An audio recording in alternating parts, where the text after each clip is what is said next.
खाजगी बाजार कोणाला लायसन्स घेता येतं? खाजगी बाजाराची स्थापना करण्यासाठी 5 एकर जागा आणि इतर काही निकष आहेत. आणि मग ते खाजगी व्यक्ती असेल, कंपनी असेल, सहकारी संस्था असेल, शेतकरी उत्पादक कंपनी असेल, शेतकऱ्यांचे गट असतील किंवा ट्रस्ट असेल, या कोणालाही खाजगी बाजाराचं अनुज्ञप्ती घेता येते. शेतकरी संस्था, सहकारी संस्था, शेतकऱ्यांच्या उत्पादक संस्था यांनी 1 किंवा 2 अपवाद वगळले 100-125 मधले, तर या खाजगी बाजाराचा लाभ घेतलेला नाही. अच्छा, फक्त 1 किंवा 2च असू शकतं त्यामध्ये.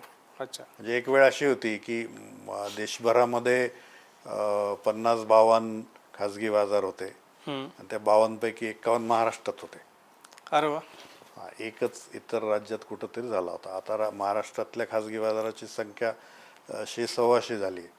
पण यात आपण नेहमी म्हणतो, राज्य शासन देखील म्हणतं की शेतकऱ्याने विक्रेता झाला पाहिजे. त्याने उत्पादित केलेल्या मालाची विक्री तो जोपर्यंत स्वतः करत नाही आणि शिकत नाही तोपर्यंत त्याला त्या बाजाराचा लाभ घेता येत नाही.